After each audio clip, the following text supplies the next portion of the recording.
Morning, everybody. How you all doing? Trying to be on time. Try to be on time. I was conflicted today because Notre Dame starts playing at 12 o'clock.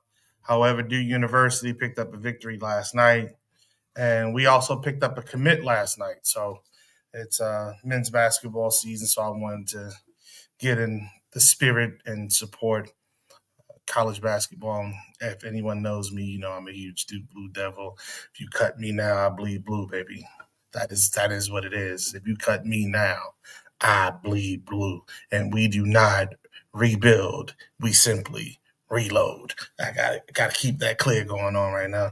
Um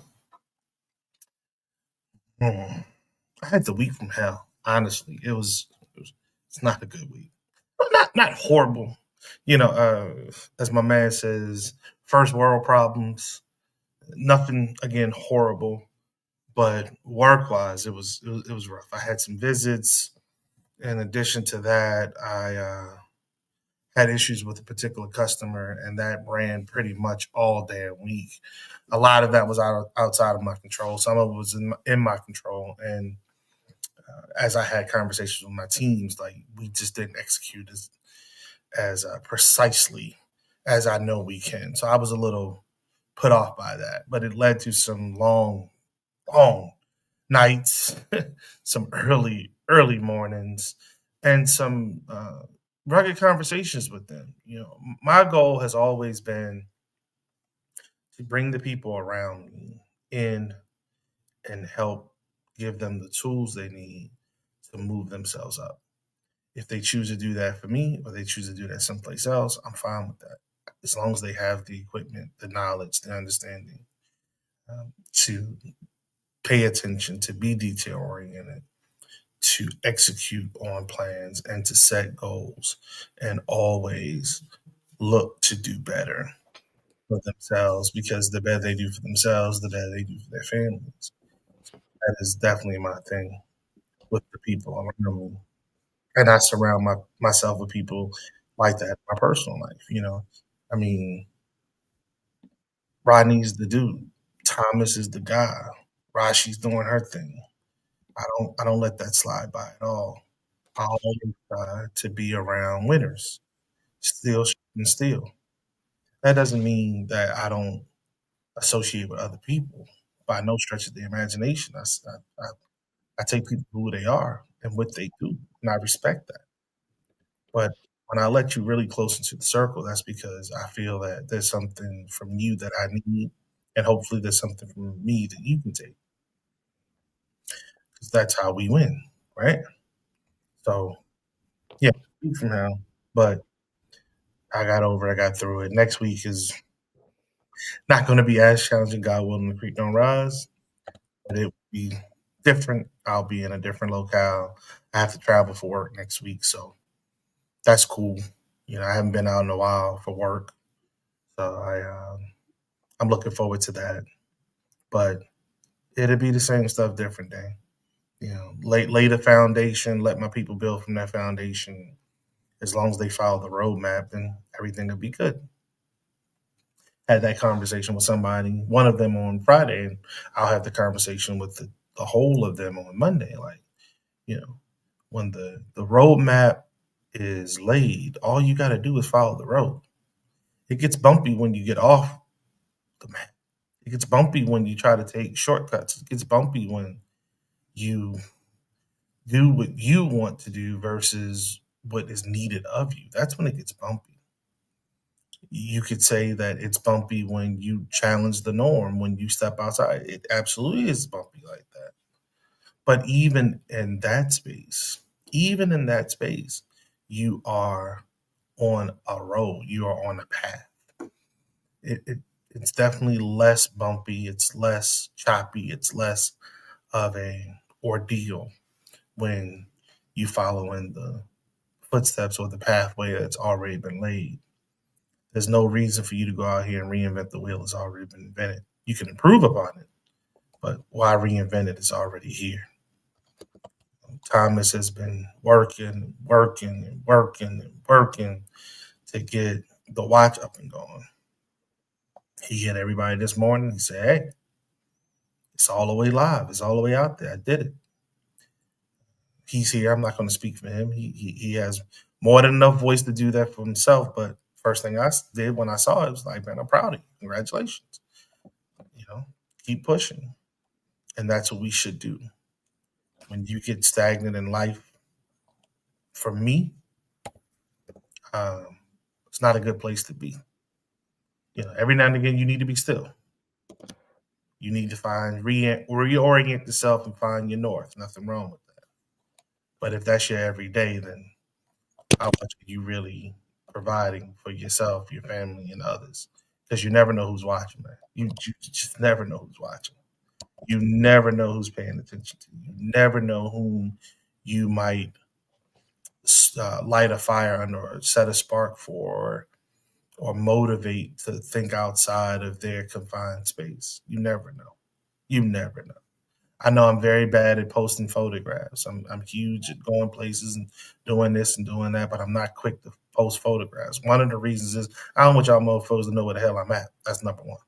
You don't need to be on my business like that. Number two is I want to take a moment to enjoy those moments by myself, for myself, before I then put it out in the public and then people comment, share, whatever. I went to an event Wednesday night, I want to say. I want to say it was Wednesday night. It was called Flavor. Oh, yeah. It was the launch of a new what are those shows that's on like Love and Hip Hop? What's the things called? Reality TV shows. It was the launch of a new reality TV show and the inside information of a food festival that's happening here in Atlanta. You know what I'm saying? It's some sisters, they've gotten themselves together and they're putting together a food festival here in Atlanta. So that was dope. That was really, really dope. Food was good. Crowd was nice. Thomas, I wish you were here. Ooh, I wish you were here for that one. That was really nice. That was dope. And I think it took me. No, that's not true because that was this business. So I put that out there fairly quickly. I think I put that out there the next day, and people seem to have liked that and stuff, and that's cool. You know, uh, I'm always looking to get in those streets and put our name out there and do some other stuff. I even wore the Real Radio hat to make sure that I'm getting better when I'm in the streets, especially covering events that I am doing the advertising bit and just giving folks something different to look at and inside view, I guess, or as to what we do and how we do it. So yeah, it was it was a rough week in general, but I'm still standing. God's still looking over me. Thank God. I am looking forward to Thanksgiving. It's a celebration I spend with my brother and his family every year. It's become more and more of a tradition. Just found out another one of my friends is back in the area, so I'm looking forward to seeing that cat because I haven't seen that cat. Shit, I don't think I've seen Nate Booth since '93. So I'm definitely looking forward to that. One of my other brothers came in. I didn't know he was coming, and I called his ass Veterans Day. He was like, "Yo, I meant to call you. I'm down." I'm like, okay. So we were able to get together. I sound like Rashi with that, but then okay. I was able to get together with him for high tech, and we linked and broke some bread, caught up a little bit. He said he might be coming down for a job opportunity. And I said, "That's what's up." But you know me. I don't know how much longer I'm gonna be here, and that's real. And potentially after this week, meaning next week when I go away for work, it may get even realer because I had some conversations with my boss's boss, and she was kind of prepare me for the next move. She was like, "So who do you have that you could see taking your place if I were to move you?" I was like, "Well, blah, blah, blah, blah, blah. Okay. Well, who would take their place? Blah blah blah blah." Okay, left it alone. A little while later, so you think that they're ready? I'm like, yeah, okay. Left it alone. A little while later, how soon do you think you could transition if I were? I'm like, okay, time out, time out, time out. I'm seeing the road signs. What's going on? I'm just thinking, okay, I got you. I got you. That's cool. I ain't bad. How you doing, brother? How are you? Man, I'm solid, bro. Solid. Just trying to keep it together. Matter of fact, I'm off. Let me handle my candle with getting this out. But how you doing this morning, man? I heard the early part of it, man. You good? Yeah, bro. Just Sister Rashi, I'm gonna get to you in half a second. I ain't forget about you at all. It's just one of them situations, man, where I know I put my best foot forward. I know I've stressed to these cats time and again how we should move and how we should act. And they just have not executed to the level of my expectation. Mm, And I, it's not for lack of me informing them. It's not for lack of me not showing them.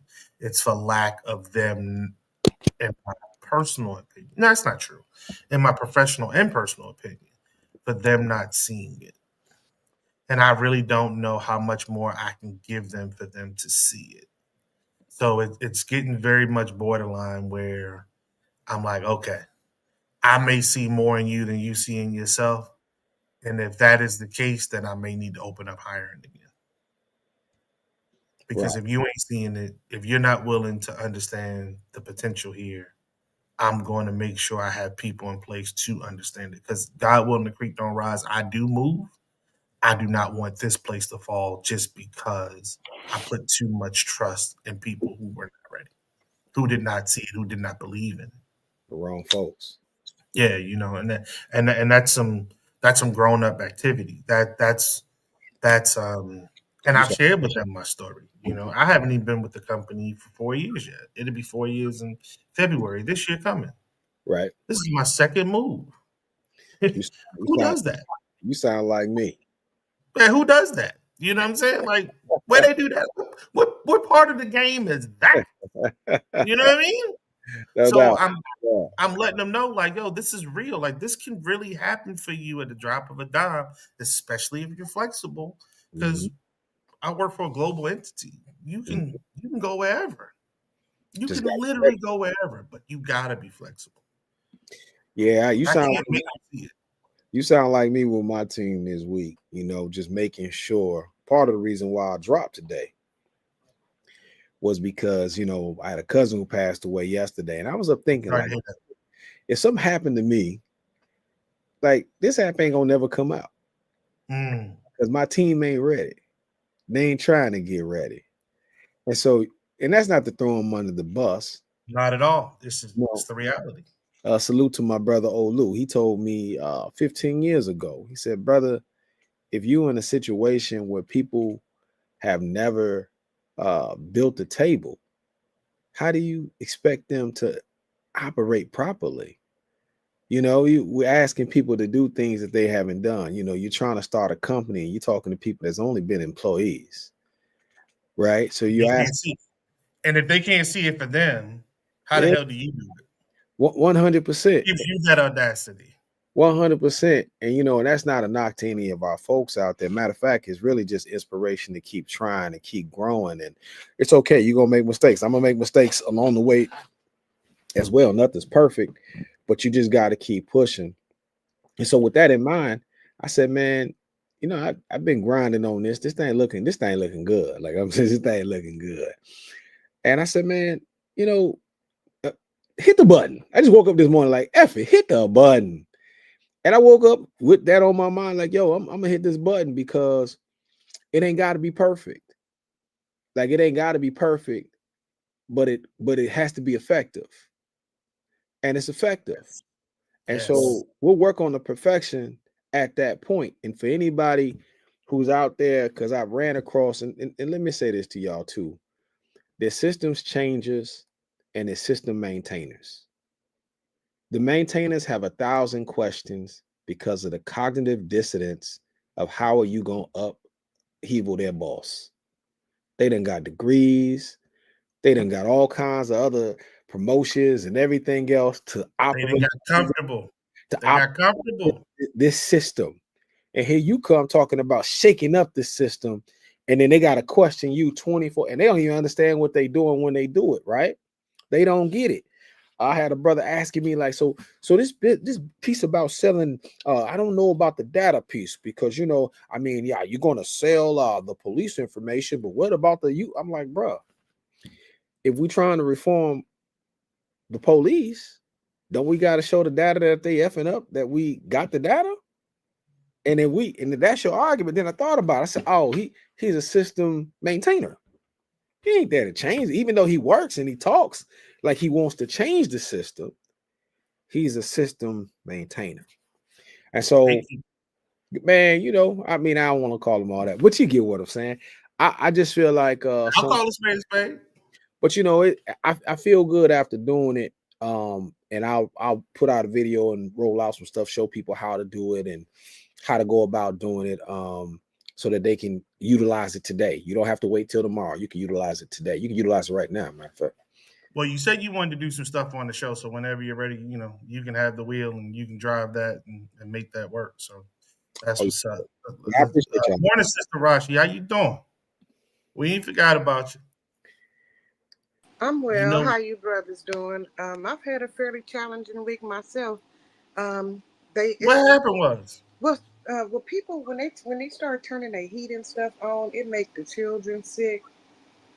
When the Mm, children get sick, they bring it to the school, and it's mm, just a respiratory something that's sweeping my school, and I think it's sweeping more than the school. It's too many sick people for it to just be my school. You know what I'm mm, saying? And I got caught up in the middle stages of it towards this middle of the week. And I pretty much told them, I'll see y'all when I feel better. Mm, Unfortunately, um, because of the nature of my job, I was told, yeah, well, yeah, we'll see you tomorrow. And it was like literally, be here, like literally, they said, be here tomorrow. And I was mm. like, is that legal? If I tell you I don't feel well and I got PTO, shouldn't I be able to use said PTO? But when systems and let's talk when systems have only a few actors in there that can make a difference, they don't care about how you feel. They care about the and so You, they want uh-huh. no, no. I was trying to finish your sentence with you. I thought you were going to say they worried about keeping them badass kids in check. Right. So when you trying to keep us maintain the system as a whole, and the system is, of course, keeping badass children in check. The people who can do such work, they don't hear you sick, they don't hear that they don't really hear anything you say because they are so dependent on your overall basic level of functioning mm, that if you tell them, hey, guess what, this actual level of functioning is hurting me as an individual, they're like, but it works, like we don't have fights, or we don't have children roaming the halls, or we don't have, oh, and look, more importantly, here goes some data to support and show you how important your personal burnout is mm, to the overall system. mm, And so what I'm coming up against is um, what I call the trifecta. I have my own personal life that is getting a little weird over here because I'm telling you, I'm a 51-year-old woman who sleeps in a room with her sister. Okay, I'm not even gonna go there. Uh, okay, just let me know when my sister came back to heal herself, and I'm not gonna go in that. We're not gonna go in that pocket. Let's just say Okay. to heal herself, quote unquote.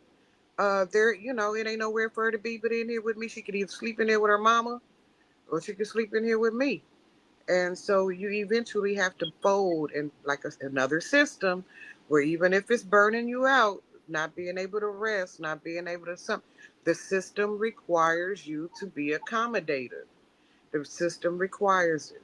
And so, and am I the kind of woman who tell my sister, get out there and find somewhere to sleep? No, you sleep right here.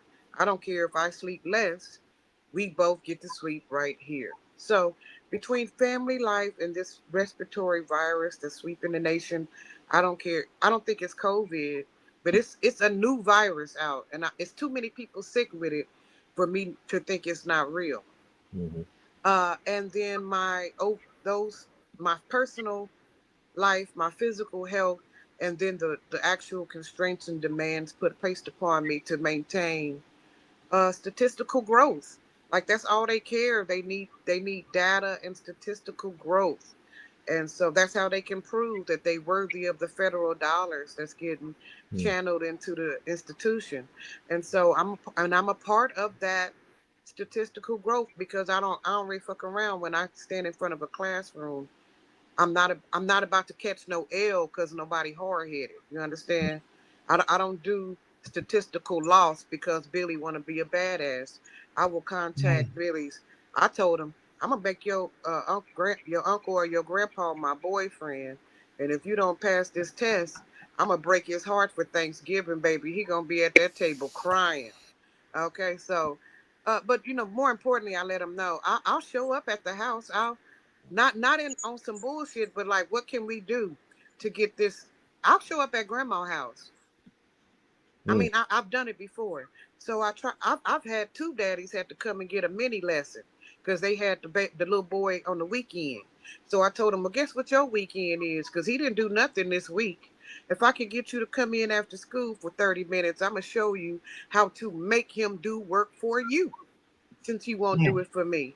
So that kind of dedication comes with a little bit of burnout, and if you're sick or if you have a family, caveat going on in your life, you would want to be able to tell your job, hold up, swole up, I got to handle. And unfortunately, I'm a part of a system that does not fully recognize my right, my God-given right, right? I mean, am I They don't tripping? respect your time. They don't They respect your do not, space. and I'm finna act Maxine Waters on their ass. Don't make me get to reclaiming my time, because me and I will give Maxine on their ass in a minute. I got more than 200 hours of PTO. I'll fuck around and FMLA on their ass if they keep going, because all you got to do is get one or two doctors to pull you out the fold, and they pay 75% on the dollar for whatever they was gonna pay. You understand? So I'm trying to explain to my boss and my coworkers the capacity at which we're working is detrimental. It looks like it works, but it's costing the people who's doing the work dearly. We got about 4 or 5 different instructors who are down and are not coming out. They're not coming back out. They have clocked out on them permanently. Mm. And so the system I work under is very taxing. And I've been in there trying to be a motherfucking super trooper. Well, mostly because I'm new. I'm not new. Y'all know I'm not new, but I'm new, not new. You So, understand? so Rashi, what do you all get for break? So when does your break start? Well, I had one earlier this week. I told you. But my next break is a week after next, and that was the argument talking about. Well, can't you just hold on? Hell no. A week to somebody who is unwell and psychologically taxed could be the week that I come in there and go postal. You understand? Sure. Now, do you Especially all? under the. Mm-hmm. No, no. I'm just trying to ask a question. I was I'm I was just gonna trying to finish. I was trying to finish the thing the question you asked. Go ahead. No, I got you. I wasn't trying to control. I was just trying to ask another question. Do you all get the entire week off, or you Yes, just get a sir. couple Yes, days? sir. Every time Okay. they tried to play that game, time they tried to play Wednesday, Thursday, Friday, it was at least 50% of people gone on Monday. And so they just said, okay, because not just the kids leave. People start taking, and they try to make it a black. They tried to say this is a blackout week, meaning Mm, you can't mm. take Monday, Tuesday. We Mm. give you Wednesday, Thursday. Well, the government give you Thursday. We consider Wednesday a gift, and Friday we all know that that's a travel day. And so they tried the Wednesday, Thursday, Friday. People start taking off the Friday before Monday too. Okay, they start talking about I'm sick, and so they couldn't justify it. All the punishment they were giving all the instructors and stuff for not coming in on Monday and Tuesday. So now we get the entire week, but we call it the fall break. All Okay. right, the fall break. Now here's the issue.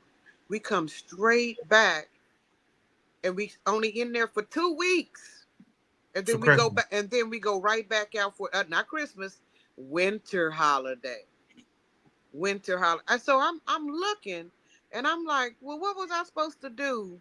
Literally, from November the 29th till December the 18th. What am I supposed to do? Mm. No, how You much said, learning? If you know, how much learning do you think these children are going to do, Thomas? I was about From to say, November the 29th to December the 18th. And I'm like, but they are blackout days. So that means it don't matter what is happening to me. If I take those particular days out, they're not going to pay me. Mm-mm. now, do you see where school years getting longer and longer with more breaks happening? They have Or to. They have to. Let me tell you what just happened to me this week. I got reprimanded by my boss for calling a child his full name. huh?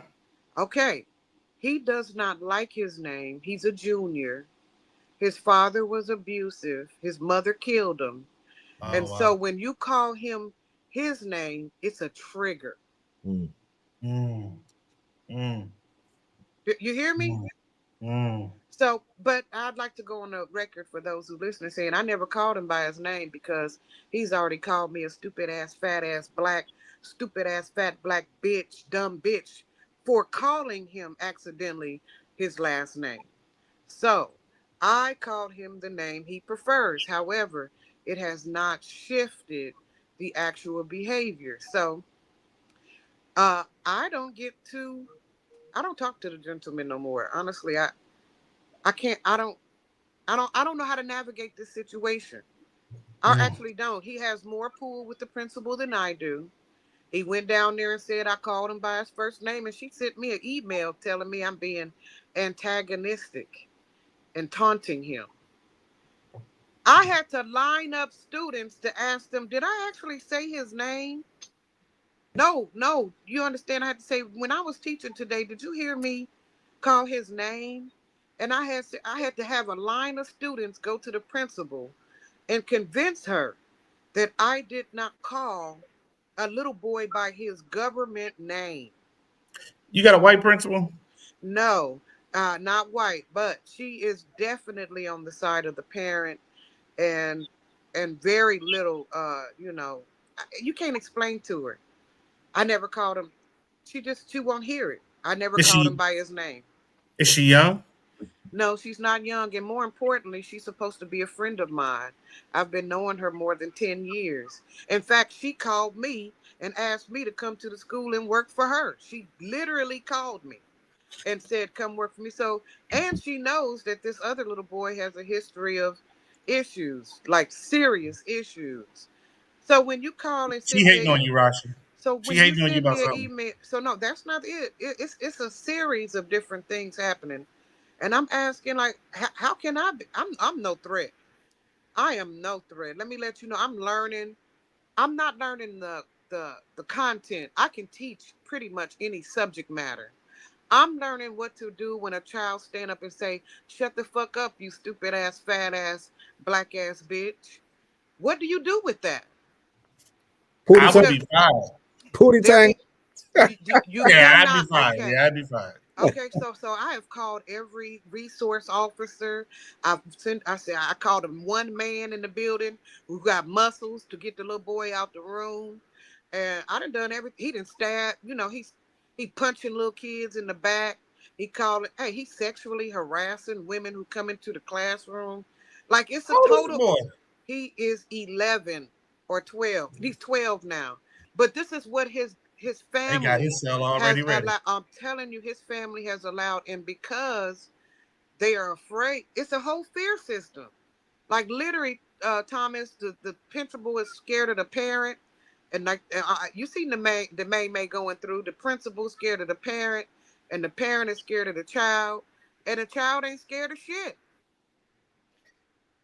You know, the only thing that I say in those situations, because I've heard that a lot, is that if that young man has some type of special ed need or whatever the case may be, schools choose those dollars over faculty all the Say time. it again. Say it again. He definitely is an alphabet boy. You know he got them alphabets, Tom. And so you cannot say or do anything. Raji. Tom. I got triggered. Raji. I got triggered. See, that's exactly how it works. See that? And Hey, so now I'm gonna that's tell you exactly what. how it works. I'm gonna tell you because my father, his name was Thomas, and he hated the name Thomas, so he just went by Tony, right? But I go by Thomas. The Tom, yeah. But I will say this. Okay, thank you. That's exactly what's happening to me every day. I have to stop and say, wait, I can't call him Thomas. I literally the little boy and say his name was Thomas. Right. I cannot call him Thomas. I have to call him Tomo. His So preferred derivation of of his, his actual right. And so everybody else I get to call their first or last name, Mr. This and Miss This. Please, Mr. Dickerson or Miss Jones, to have a seat. Him, I can only call Tomo. so we'll talk offline. I think I could probably help you in this situation for having those type of students in the classroom and learning how to appeal to their better nature, if you will, to get them to step up. And I've learned that using the element of disappointment and not anger makes those young men and ladies want to appease and do better in the classroom. And we'll talk about that. All right, and I'll be right here waiting because honestly, until I get something to do with this particular, it's three particular. There's one who's at the top of the pyramid of stress, Okay. but he has two minions that he can activate at any time. Yeah. And so that pyramid makes me want to clock out on Monday. Like I literally don't want to go to work on Monday. No, I understand. And I hate to hear that. I know a lot of educators go through that. I just know, like, I've learned, like, it's just different tools you have to use for each student and kids like that. I had a young man who was like that in my classroom. And, I just started calling him Young Lion. And the aspect of calling him Young Lion outside of just calling him his regular name, and he wanted to be that guy. And he recognized what a lion is. And, he it helped with the behavior, which impacted his education and his what he did academic wise. But it was just being able to use endearment and proximity to say, no, man, I'm not letting you come in here and cut the fool. I got expectations for you. And then bridging that relationship. And sometimes it's hard. And every student ain't the same way. I had another student that, he was going to do the punching behind the head. And then we found out his stepfather was at home beating his mother. And he wanted to come to school and do the same thing to his fellow students. And so that was a harder situation. But I figured out a way to get to him too. Unfortunately, I had to tell his stepfather in front of him, I'll whoop his ass and not think twice. But sometimes. Right. And so I've been busted down with this particular family, Barry, to where I cannot speak to. I prefer not to speak actually to the young man because I'm not skilled enough yet on how to prime work out of him without him being he's oppositional. If Yeah. you want him to get up, he get under the desk. If you want him to get under the desk, he stand on top of the desk. If you want him to get in line, he run around the classroom. If you want him to write, he throw the pencil. If you want, and if he don't throw the pencil, he stab a student with it. And it's just a constant. Are you? And he's skilled, baby. And this is what really bothers me. He's not special needs in the way that the alphabets behind his thing think or trying to say he is. That's not actually it. Like he's been misdiagnosed, I think, because they Oh, think he's special, it's but coach. he is so incredibly manipulative. It's impossible for him to be as special needs as they say because he's too skilled in how to manipulate even adults. So Rashi, remember we had this conversation a while ago, and I was telling you that sometimes what happens is kids get misdiagnosed, and it's not a chemical imbalance. It's not even a learning disability. It's the culture inside of the home. And that culture inside of the home creates behaviors and it creates delays that impact their learning capabilities. And then being able to shift that into a structure and environment where they feel like they're valued, where they feel like they love. And that's the one thing that I've learned. Maybe your principal need to learn this too, is that kids actually perform better under rigor and structure. And they actually like rigor and structure and they respect it more than just laying down. And anytime when I hear people like trying to give in to whatever the child is doing, and I'm listening, I'm like, oh, this is why you having such a hard day. And my classroom, I'm serious, and this ain't me bragging. You can talk to my peers. You can come to my classroom and hear a pin drop. But it wasn't because of just me or bravado. It was rigor, it was structure, but we played as hard as we worked. And they wanted to get to the play. But they knew we were not going to play That's right. until we got to work. So my They thing, ready. I'm Monday, incentivizing it. Listen, I'm up to $410. yeah, I'm talking about wing stop. I'm talking about recess. We the only kids to go to wing. Come on, go order some wing stops for some damn 12-year-old. They'll think you the they'll put you on top, baby. It take chicken wings. It take yeah, chips and punch yeah, every other Friday because for yeah, science camp. I told them, y'all come on with the incentives. I got you. I no, ain't got no man, that's it. and I'm double bunked with my sister sharing rent. Y'all got the right food. I got you, boo. What we want? We want to go down to Science City. I can take 10 of my best students. Are you the one? So throughout the building, I'm known as someone who can get children to behave a certain way. Mm-hmm. And so they're putting people with me You getting who the they think I'm okay. Now this particular child I got to teach every day anyway. It's not quite that situation. However, putting it's a taxing system. There you go. If you are good, you have to do more. yeah. If you are calm and you have structure, that structure you're talking about, Barry, then Mm-hmm. they want to put as many students under that structure as possible. Mm-hmm. Okay, so that's my dilemma, and I've been trying to talk to what I thought was my homegirl principal boss, and between when she something happened when she got her principalship, or when I became her, de facto employee, our friendship just dissolved into some funky bullshit. And so I didn't, I don't know how to tell her, hey man, can you put your principal hat off real quick? I want to talk to you like literal homegirl to home, black woman homegirl. You got that But check.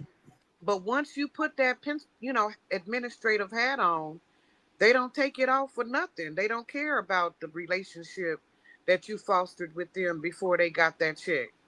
Cause she would have seen, cause she called me for a reason, Barry. You don't call Johnson for no reason, cause I'm a demon. So if you're gonna call me, it's cause you wanted something in particular to happen, So right? yeah, So but then why you don't let me do what you hired me to do? I'm telling you, I think that we, Voldemort over here is fucking it up. I And think, instead of going with me, she's siding with Voldemort. I think Lee is kind of like giving you some gems that if you really understand, and maybe it's not hate per se. So I'll give you an example, and I know they want to Rodney's here, so we're gonna hop into our topics. Right. We don't even have to give me an example. We can Oh no, talk no, no, outside no, no, let me because tell you. I don't want to, I'm not here to, I want to give you a quick example about this principal. I work with a principal, and she would tell everyone, "Do not give candy to these children whatsoever." God is tell everybody.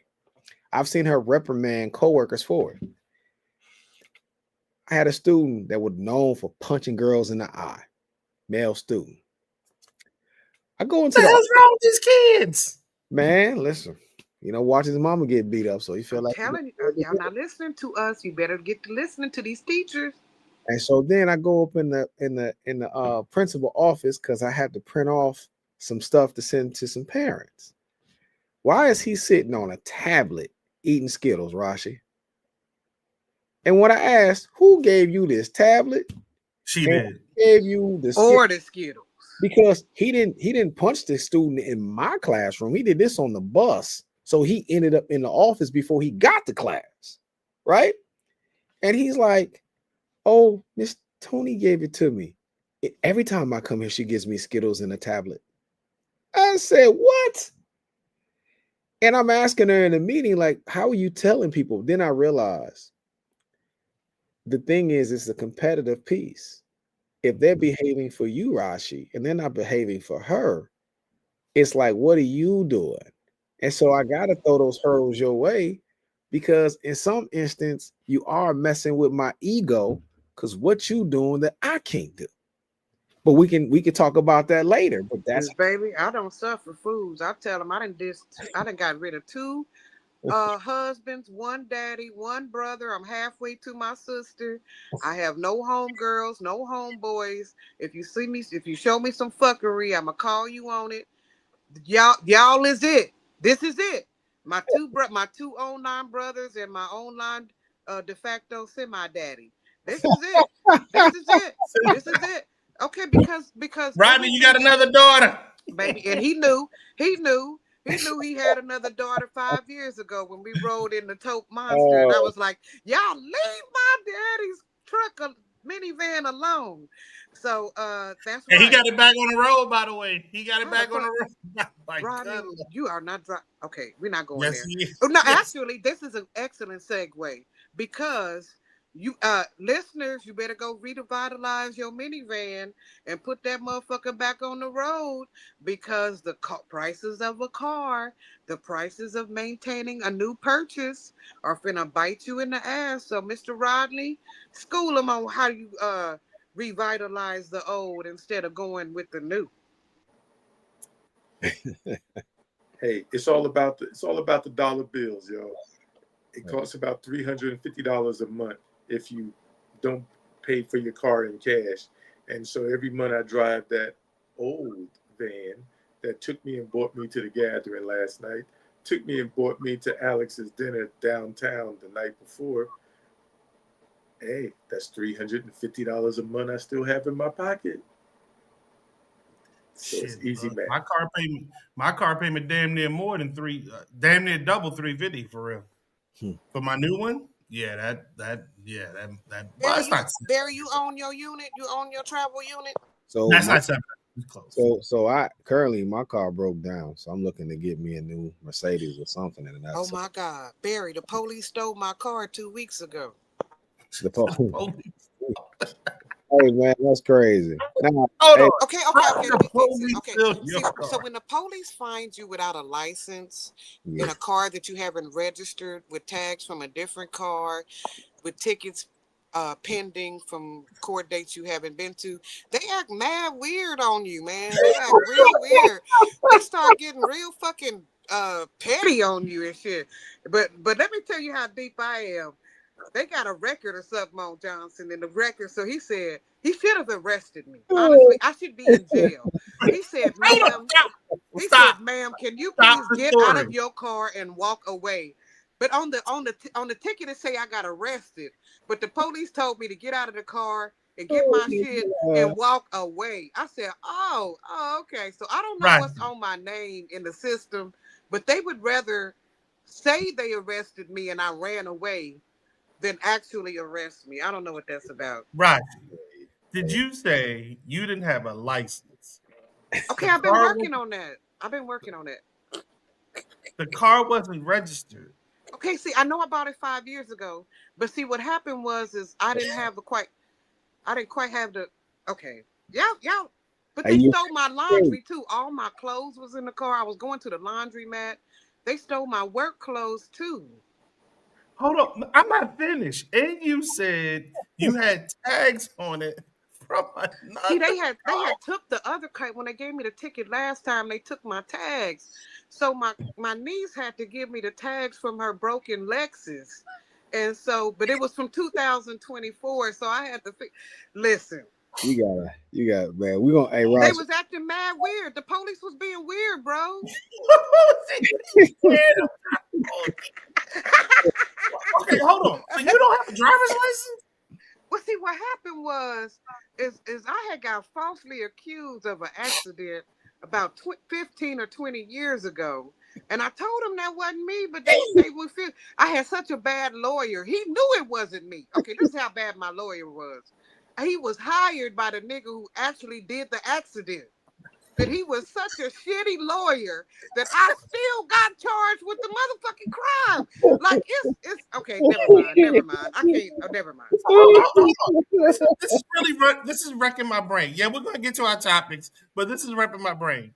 So when you came to Baltimore, you didn't have a driver's license then? Oh no, I didn't have no that car. My car was still under the technically owned by the Arab dude that I had bought it from. Cause see, I had only owned the car about 4 or 5 months when I saw you in Baltimore. So I was coasting on Saud Muhammad's Saud Muhammad had But didn't you take. didn't have a driver's license. That's my question. Right, and I got real scared in North Carolina because I was doing 97. But fortunately, there was a truck in front of me doing 99. So he pulled the truck over instead of me. So I didn't have to go to prison in North Carolina. Okay, look. I bought the car and I've been paying the little things and stuff or whatever, but the whole thing together was more than one check. So by the time you try to hold a third of a check, and I was doing it. But then I would hit summertime, fellas, and I didn't get pay over the summer. So I had to live on the savings that I should have got my life right with. It don't matter. But let me tell you the fortunate part. Let me tell you the good part. Whether I'm not going to go get my car. I'm gonna start all over. I'm gonna get right with the Lord. I've called the people. I called the people. Okay, They you say called the people. I'm about $300 worth of tickets and fines and stuff away. I'm gonna pay them fines. Okay. I'm gonna go see the white man in the black robe. I'm gonna tell him I'm a lowly 6th grade fucking science teacher. I'm gonna wear my bustedest outfit, no teeth. I'm gonna go shine some gums because you know you can't show up with your you gotta look fucked up if you're a black person.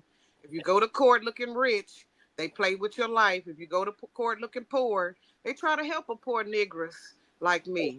All right. So I'm gonna show up, no teeth, raggedy outfit to the court with the tickets. I'm gonna pay as much as I can with and I'm gonna get right with the Lord. But let me let y'all know something. You gonna use EBT card? Baby, let me let you know. I wish I could. It ain't nothing on that card. You know, they just start putting $12 and $13 on there.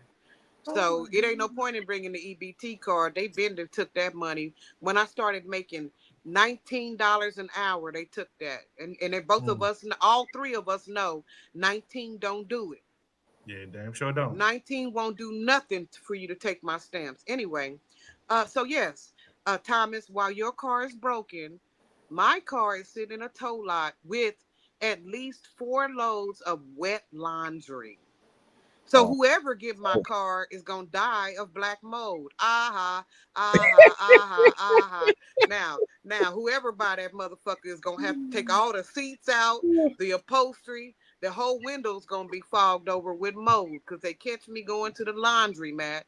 And I told him, I said, brother, can you at least catch me in the 2 hours? I'm gonna be done with the laundry. You can catch me at 4020 Benton. You can take the car, but at least I have work clothes. He said, say thank you. And I said, why? He said, because I'm not taking your ass to jail. He said, he said, your ass to jail. And I looked at that man and said, well, thank you, and walked the fuck off. Yeah, because he could have sent you to jail. He should have sent. In fact, he told the system he did. So apparently, maybe I'm a refugee. All right, so you wrecked my whole brain. But going back to your point in the transitionary period, yes. You talking $50,000 is the average cost of a car nowadays. That is way too damn high. I think this goes back. I cannot blame Trump for this. This goes back to the misery that was put upon us when Obama put in place the Cash for Junkers program. It was way too damn expensive. I'm sorry, way too damn well received. It was way too damn well received, and that was when the used car market got out of hand. It was way too successful. The used car market got way out of hand. So here we are at again damn near $50,000 for a basic damn car, which is insane. Yeah, my car payment's about $550 a month. It's about $550. Yeah, it's $550. Lord. Yeah, yeah, it's like $536, some crap like that a month. Yeah, that is the That's almost a look. mortgage. My credit, yeah, my credit's good. You know what I'm saying? But it's still five That's what fifty I a wanted month. to add at 550. What's your? I mean, I ain't trying to be, because see, asking people what their APR is like asking them, Nah, are nah, you a poor? nah. According I'm to the not Rodney. interest rate, are you I'm a not poor? Rodney Smith 3. I'm not Rodney Smith 3%. I think I got it at 8.3 or some crap like that. Mr. So Rodney, they get you at 3%. Hey, by the way, listeners, I'm a double digit APR nigga. nah. I ain't there. Nah, I ain't there. Nah, sis, I'm good. So, could you I'm good. explain to Hell, people what we talking about? Most people don't even know what we talking about. well, yeah, like you said, uh the annual percentage rate, and on any loan, they're going to charge you interest, and that's just your interest. Just another way of saying interest. Uh, I think this is my fifth car with Navy Federal, so they are very gracious when I call and ask them if can I get another car. They're like, oh yeah, you good, yeah, we know you good. So this is through them as well. I was actually You're looking at not quite refinancing. explaining it right.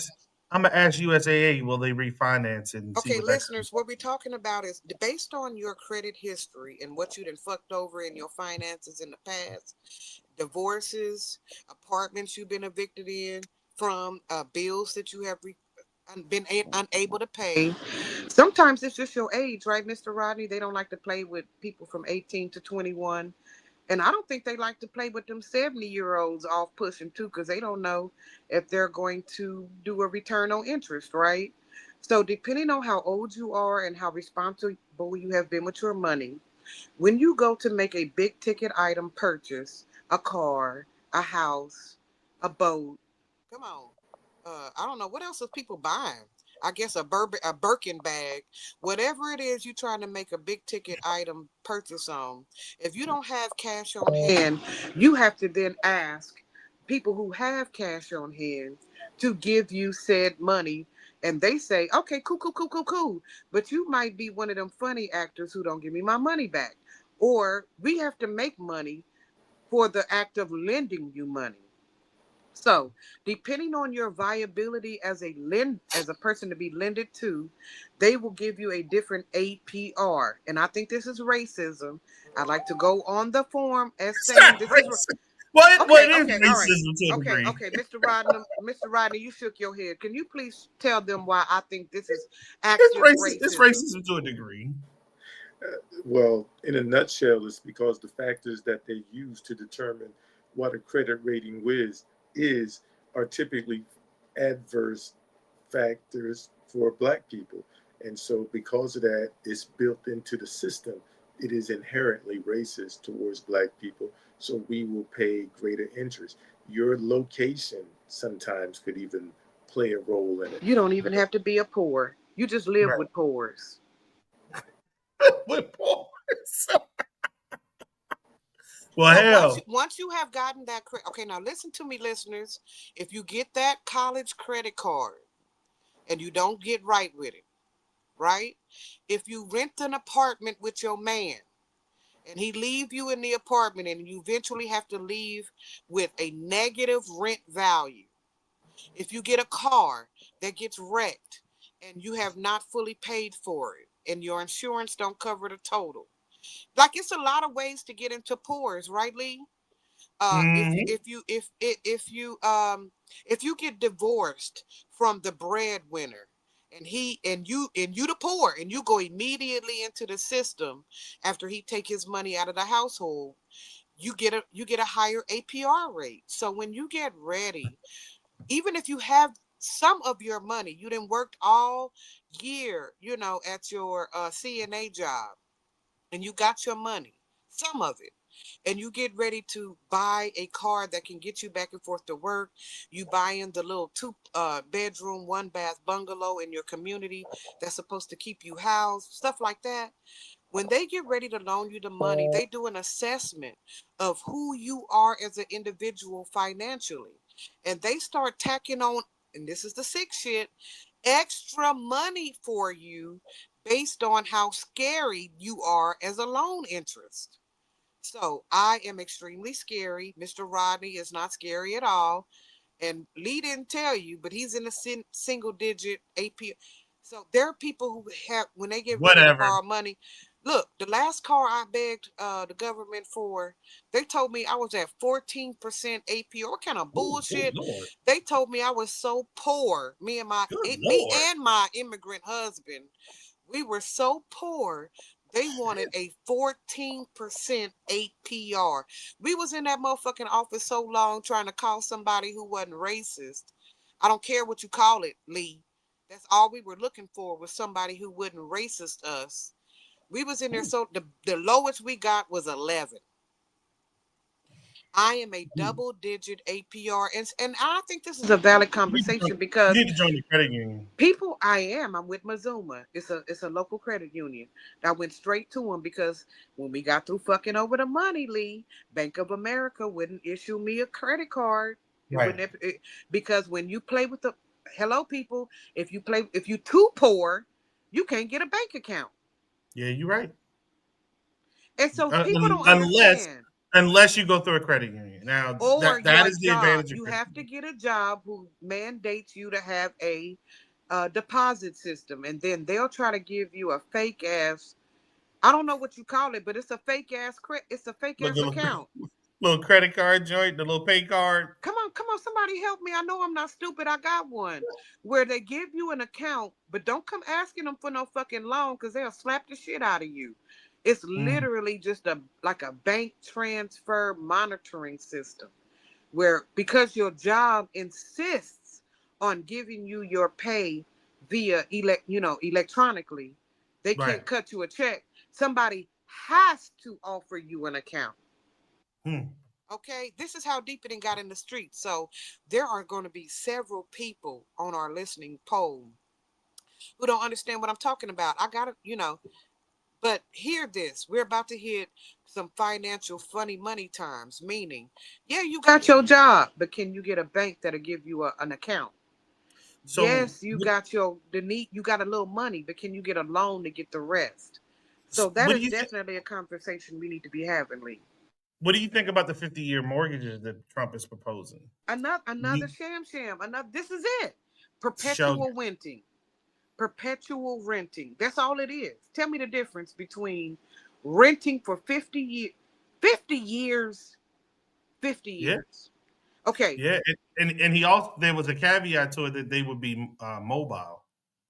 can I ask you a question? When did you start attempting to purchase your first house? Ooh, I was in my late 20s, early Plus 30s. 50 years. Mr. Yeah, Rodney, when did you decide to purchase your first house? but Rodney got a lot of kids. He probably bought his when he was about 18. No, not hardly. I think I was in my late, no, mid to late 20s for my Okay. first one. Yeah, plus 50 years. Yeah. Plus 50 years. When you get done paying that 70 and then they crunch the numbers, it doubles the loan. A 50-year mortgage doubles your APR loan. No, no, no, no, no, no. Let's talk. That's a Mm. $500,000 loan because you can't buy no real house no more for less than fucking. You ain't finna pay less than 100,000. Well, and there you go. So I'm glad you went that way because while I don't agree with the thought or the premise at all, I understand where it's coming from. But the bigger issue is, to your point, sis, not only the cost of the home, but the inventory of homes. We have to motivate builders to actually build. And if you're saying to me that this is going to entice them to build and then sell to individuals versus companies, I agree with you, Rodney. I was going there.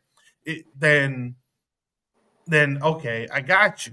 But to Rodney's point and where I was going, I just don't see that happening. I see corporations have really built their portfolios off of renting.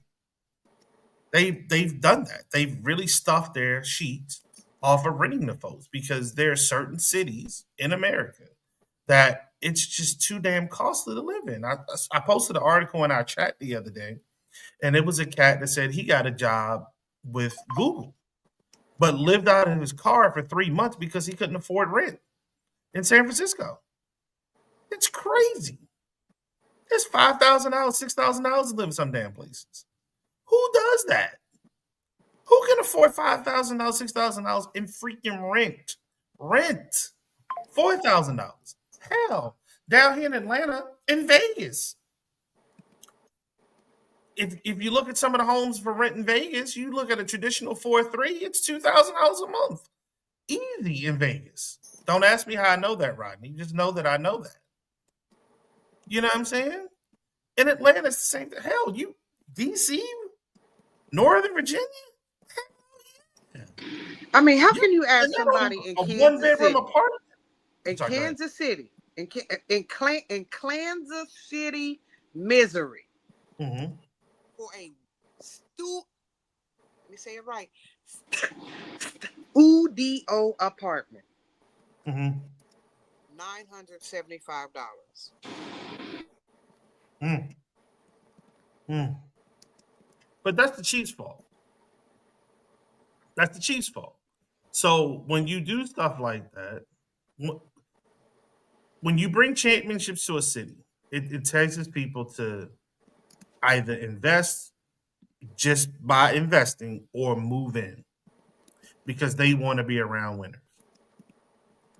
But if you don't have that infrastructure, if the job market isn't there, and we can talk about the war on jobs as much as we want, we will never stop having that conversation. There were more layoffs announced this week. How does that work? Literally, where are people going to work at? Everyone is not going to start their own business. It's not going to work like that. Everyone does not have business acumen like that. They're not that savvy. It's just not for them. So what are we going to do? Wake up, wake up. Stop being the American dodo bird. Like we're asking why are prices so high? Well, imagine imagine being in a boat and you're drilling the holes in your boat yourself and you're still trying to get somewhere. And see, you're thinking by drilling holes in the boat and getting the water, you're like, well, at least we can fill the water bottles. But you're still not going nowhere. That's what you call, And the water ain't drinkable. that's what you call a 401k.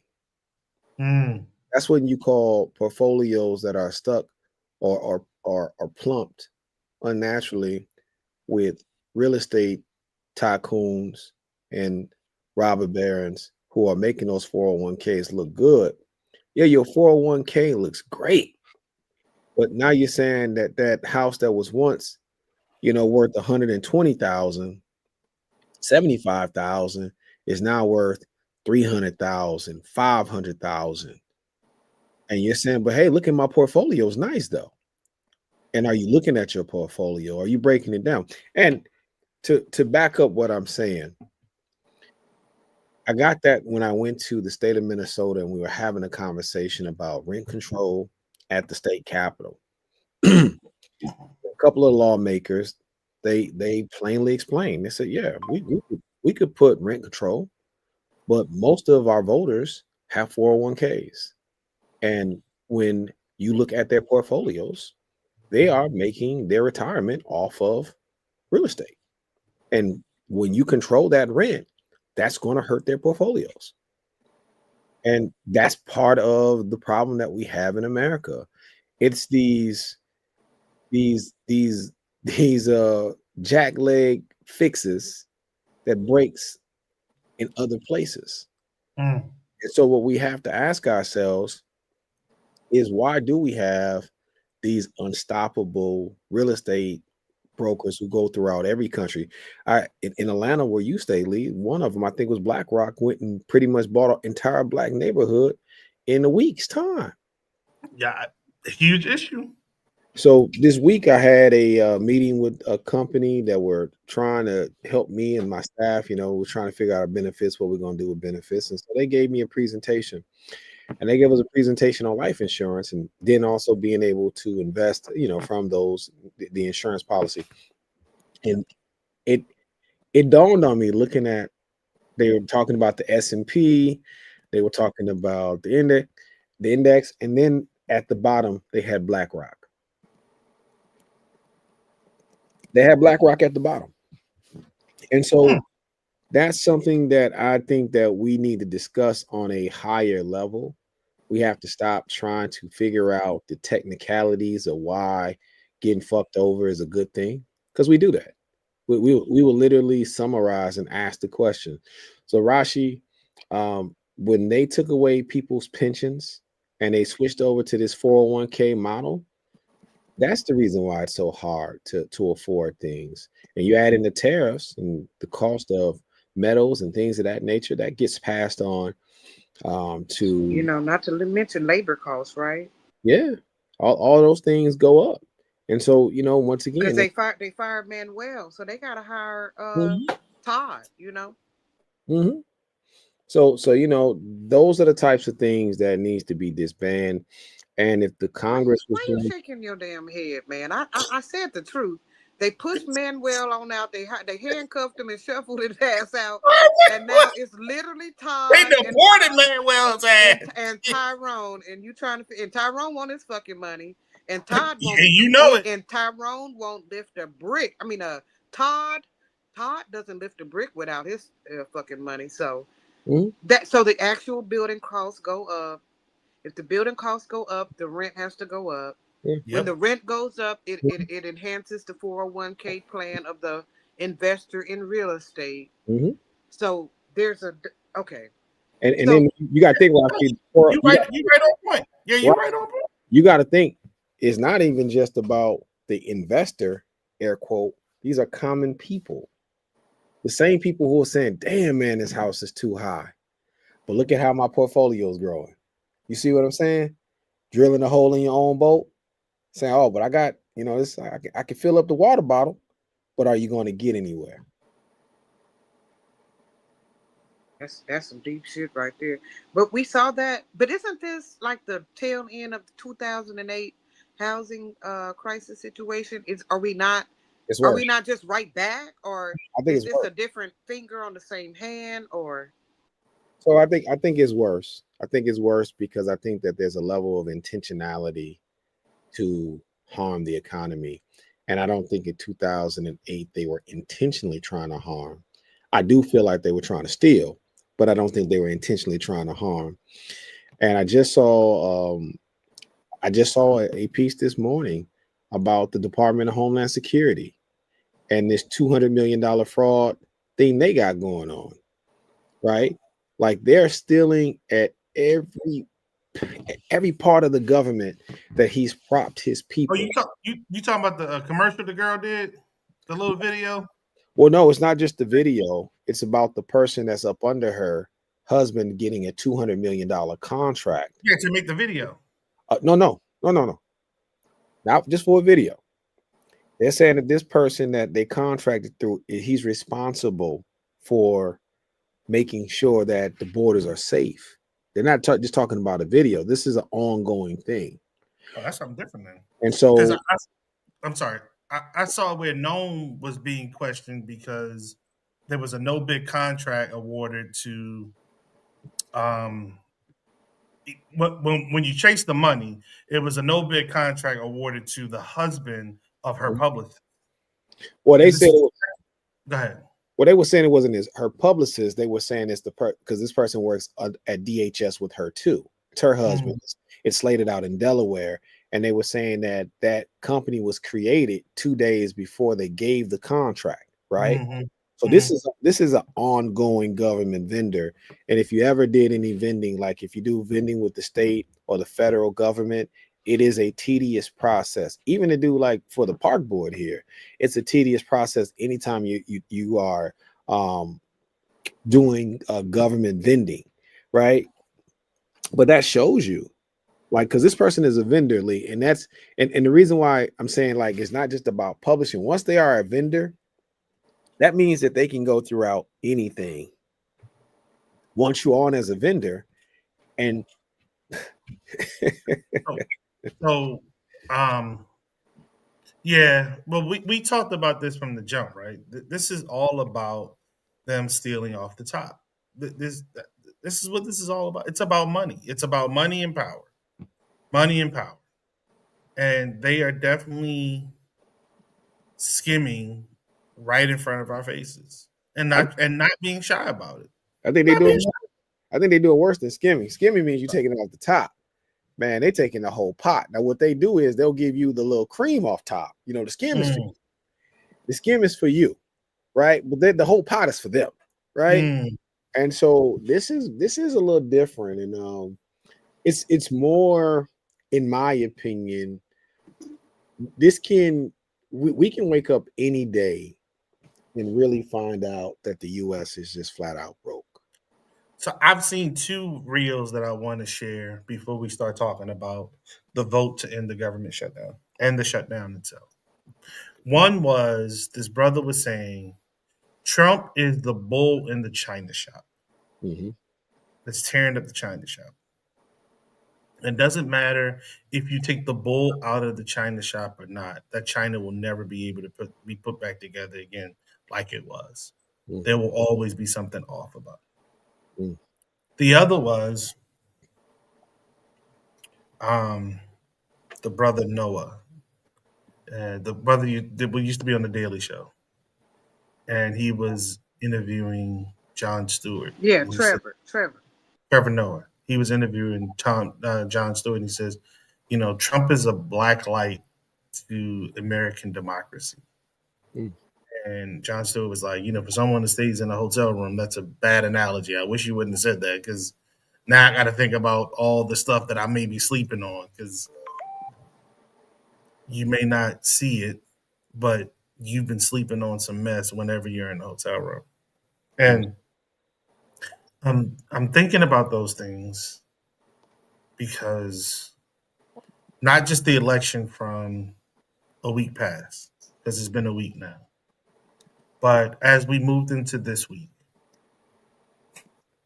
the ridiculousness that's gone on, the pardons. He's claiming that he didn't know the Asian dude who does the Bitcoin, but you gave him a pardon. You gave him a personal presidential pardon. Why would you pardon somebody you didn't know? Why would you do that? I'll stop that. Then we move into the vote to end the governmental shutdown this week.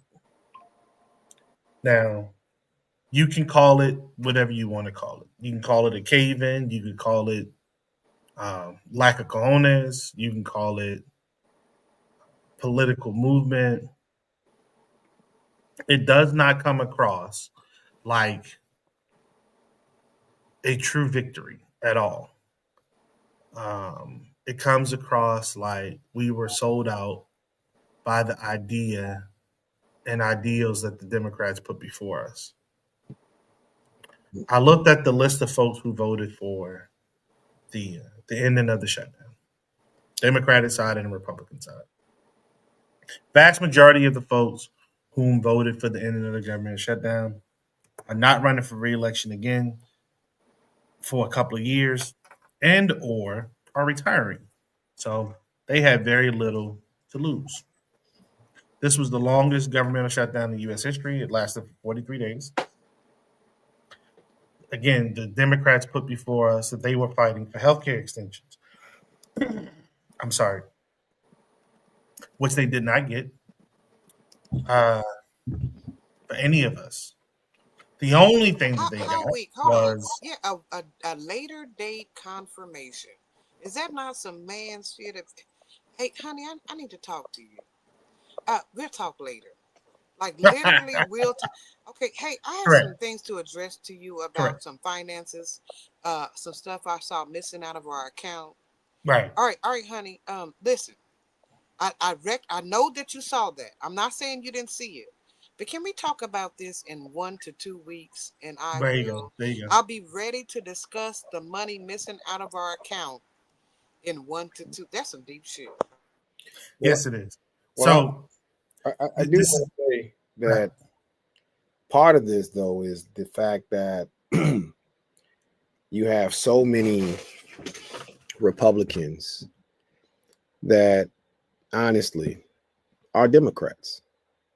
It's time to wake up.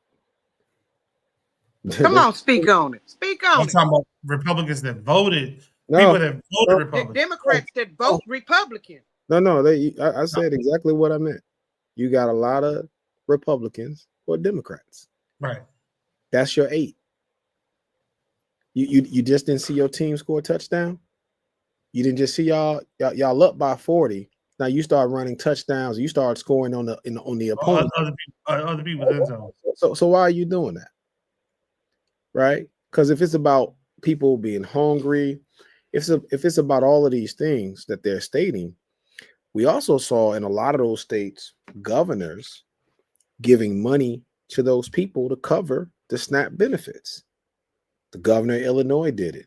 The governor of Minnesota did it. The governor in Maryland did it. The governor in California did it. So then the states start taking care of their own people. You know who weren't taking care of their own people? The federal government. No, the red states.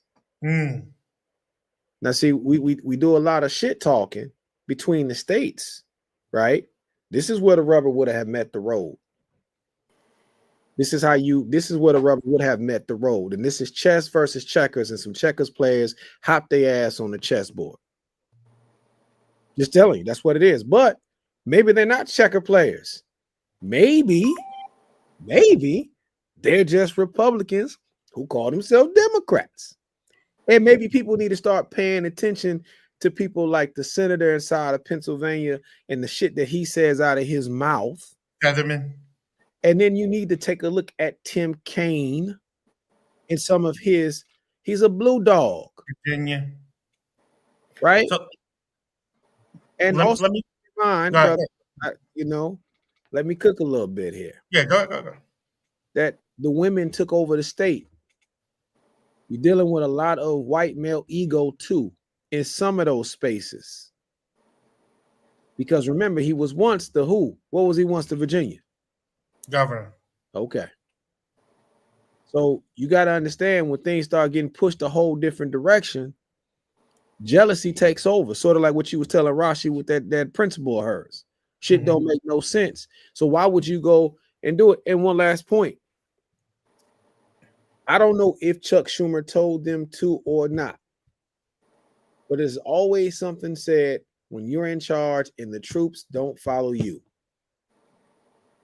And this is why the call for ACO to step up and see. I don't know. So I don't know if she would be the answer. I'm gonna leave that to everybody else.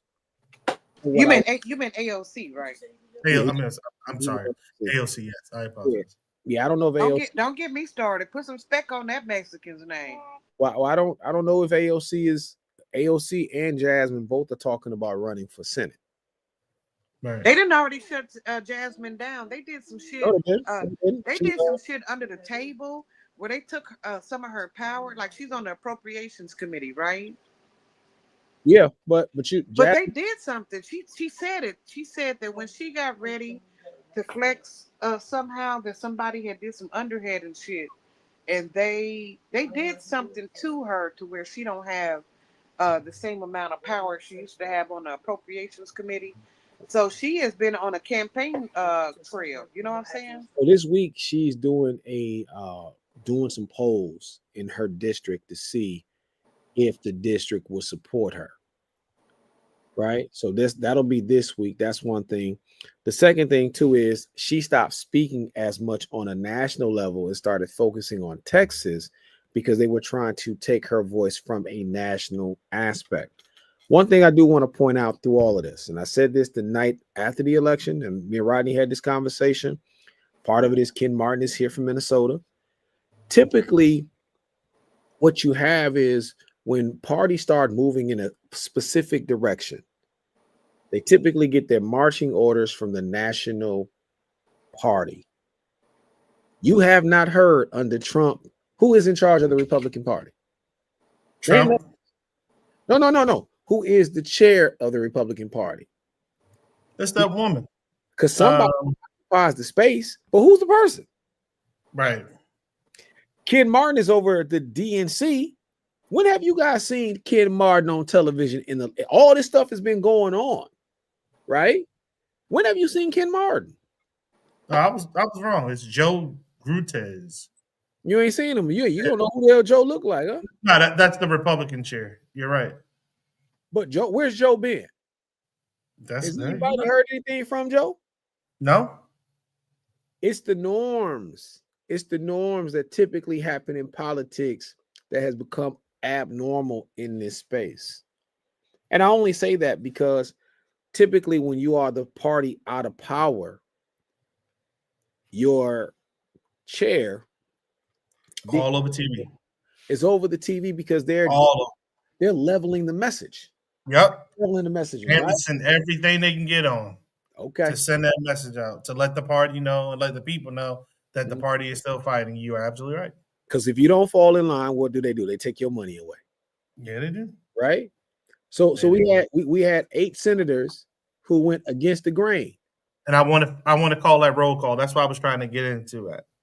So that was Featherman of Pennsylvania, Cortez Masto of Nevada, Kane of Virginia, Dick Durbin in Illinois, Hassan in New Hampshire, Kaheen in New Hampshire, King in Maine, and Schultz in Hawaii.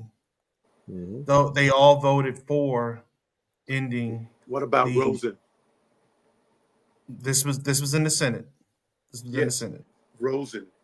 Both Nevada senators voted for it. So what's your game plan, Rodney? Didn't see that one. Now, if you know you got legislative that's on some bullshit, what is the gathering's plan for those senators who don't understand that game plan? The game plan is to primary both of them when their term is up and have a backup to run as a nonpartisan in the general in case the primaries do what the primaries are designed to do, which is to eliminate the competition against the standard bearer for the party. Okay. How does that look? Is that a door-to-door? Is that I ain't trying to be funny, but when you're ready to topple, when you're ready to remove legislators who are no longer addressing the needs of their constituents, what does that on a regular scale look like? Like, I'm not trying to be facetious. I'm literally, because I'm in Missouri, and we are chocked full of good old boys, but we are spread out in Missouri between St. Louis and Kansas City. There's a small amount of us in the Ozarks and some in Jeff City. But how can we get, because we full of them, Brother Rodney, of people who make decisions against our constituents' needs. So how are we going to get them out of there? Well, obviously, you have to vote them out. So in order to vote them out, you have to generate the interest and maintain that interest level in the people. Otherwise, the people will fall back into their usual slots of voting for the Democratic incumbent. So it is a very heavy lift to remove an incumbent, especially ones who are supported by AIPAC. So I'm not saying it's going to be easy, but I am saying that if the people want to take their power back, they have to start booting people out of office, and they have to have a replacement for the people that they boot out. So it's not waiting for the primary and then voting for who win the primary, because pretty much it's going to be the same person. You have to go and find people that are eligible, capable, have the desire and will. And these are tough things too, but you have to find those people. And then you have to be willing to support those people. That means with treasure, time, and effort. Go go through the old school way like Mandani did in New York. That's the way that you do it, and that's the way we take our power back. As long as we allow it to be dependent on the money, Elon Musk has just awarded $1 trillion. He just turned one election with, I think, 240 million, I believe. So imagine what he could do with $1 trillion. Not only could he do it here, but he could do it abroad. So in order for the people to take the government back and put it in the hands of the people are going to have to be willing to do something that they haven't done nearly as much of. But we do see it can be done because we see what Mondani did in New York, and for that matter, what Bernie Sanders was able to do previously. I think, honestly, though, if Elon gets into it, I think it's going to be the technology piece, and you're going to see some BS in the midterms. But I think people have to be aware. Stop being a dodo bird again. Stop thinking that things are fair. That black light thing, Lee. Because if people had to really understand that it's not one person, one vote, even though you should still vote, you got people who are messing with the vote. I think that's important. I also think that it's important that the Democrats do have concise and messaging. And I think that they should be called on the carpet for not having concise messaging, because there's things that there's clues on winning. And when I'm watching this brother inside of Illinois, and I'm listening to Gavin Newsom, and the messaging is amongst those elected officials who are not in DC seems to be conducive. But when you add the DC politicians in, it's not sounding the same. It's not flowing the same. And I think that that's going to be important. The other thing I think that'll be major too is that when we talk about quality of life, that's like the separator. And I'll go back to saying what those 8 did. If you had all of the blue state governors willing to subsidize, and this is why Trump was like saying, hey, don't do that. Don't do that. He was trying to get them to do it. Rashi, how nasty they were. They were cutting off the EBT cards because the feds could control it. They were cutting off the access. So when the states were putting money on the cards, the feds were not allowing the cards to be used. That separates people who are on this red state or this MAGA situation. If you see other people are being fed by their leaders and you're starving, that's the difference. And those 8, they really messed that up. They really, like when I say they really messed that up, they did. So how do you pivot? Because you can't sit in it.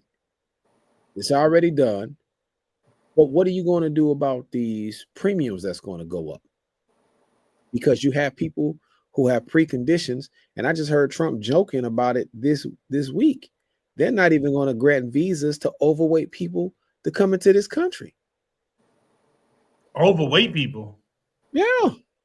If you are overweight, you cannot get a visa to come to the United States because they're saying you're going to siphon off of our health care. That sounds like some third right. Well, all that means is I'm seconds away from being put out of America too. You know, these are true things that we have to talk about in our community. We have to get off of this vanity pitch. We have to really listen to what they are putting out there. I said, man, a person with a visa. Oh, well, if you're slightly fat, this is his words. If you're slightly fat, we'll let you in. But if you're fat, no, you can't come in here. This is a guy that sits and he makes nows. You know, that's part of his diet. Well, you know that, yes.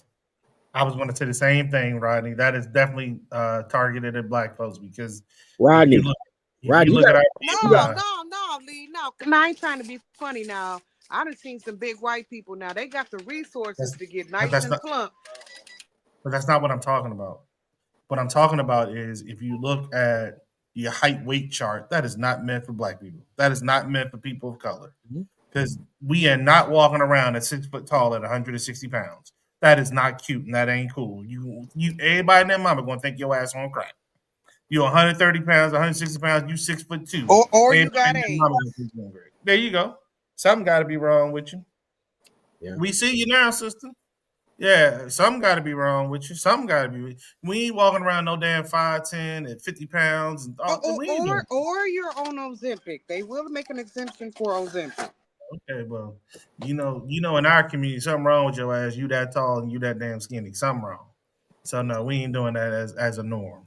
So yeah, so I agree with you. I was going the same daggone way. It's definitely aimed at folks with melanin in their skin, specifically African American, or I'm sorry, or folks from the African diaspora. Let's be clear about that. Rodney, you said how do Rodney. you call someone to the carpet when Brother Barry said what he said earlier? I So think Rodney got to start dropping them jewels with his verbs and not with the fingers.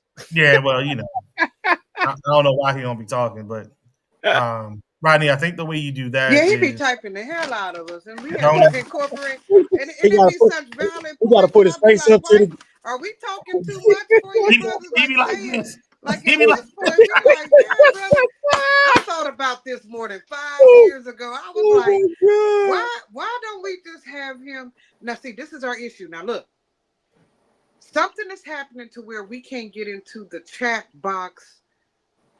When I want to make a comment that other people can see, it asks me to join the chat. So that's something administrative that us as Real Radio need to figure out, so that when Rodney dropped them gems, it's not in our private chat. It's in the chat that everybody can avail themselves with. So if everybody shares their if stream. everybody shares their stream to their Facebook page, then you can just comment on the Facebook page. That's what I do. Like if you look at the comments, I just go, it's what I'm commenting on my phone and not on my laptop. And so I don't have to do that because I can just comment directly to whoever's commenting. I can respond to it directly, or you don't even have to share it. If Lee has it shared and you have it pulled up on a second device, then you can go on Lee's stream or you can go on my stream and you can respond to whatever anybody is saying. But that's the best way to do it. But I was just I had to poke fun at Rodney because Rodney faced me up to the camera. Yeah, he be going whenever that face get close. Somebody come through. He And my thing is, the information be so damn valid, we have to share it secondarily. So it right. has to be a way to streamline that so that people can get hit with it like we get hit with it. Shit, why we got to be the only one in class all weekend? We got to be able to spread the love. But to Brother Rodney's point, listen, there. What did he say? What did Brother Neely Fuller say, Mr. Rodney?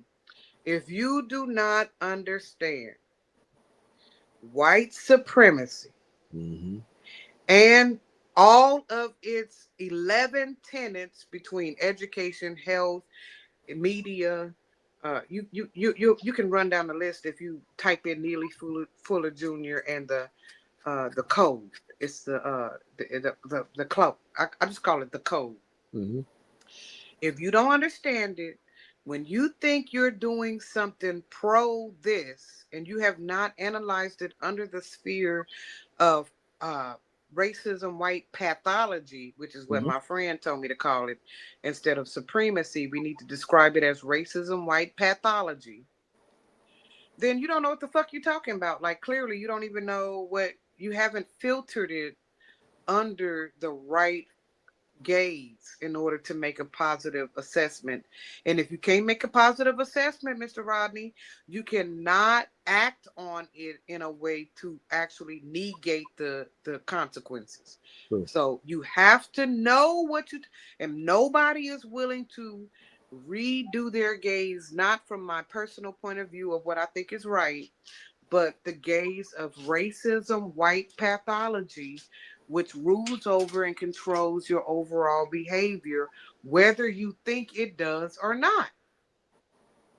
So you're absolutely right, Mr. Rodney. You have to start going to Facebook. You heard what he said, what to do, right, Mr. Rodney?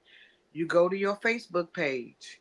And when you see our prompt pop up as a live, instead of commenting to just us because your argument is valid, you should instead put it on Facebook so that other people whether now or later, can engage with the truth, and they can start, shaping their mindset based on the knowledge that we have to offer here. Because right now, you only school us. And while I am very grateful, the information you give then has to be shared on a wide scale. So if you don't mind, Brother Rodney, just share it with everybody, because we everybody, and we gonna absorb it like everybody, but we don't want to have to try to keep pulling everybody into our understood fold. I So was, I was worried about your back, Rodney. I was worried about your back. I was just worried about your back, brother. You know what? I will say this though, and I think it's just even the requirements about the weight, even saying that hey, they're making families reapply for SNAP benefits because of the accusation of fraud. This dude is Vlad the Impaler. He is he's acting as if the original Dracula per se. He has no affinity for the sick or the poor. And that's something that, you know, it has to be talked about how they are stealing and then they're putting requisites on poor people to access things that are technically those are national security concerns. You typically take care of your poor so your poor don't become double agents by foreign entities who can then undercurd them with dollars, right? Yes. That's why you take care of your poor.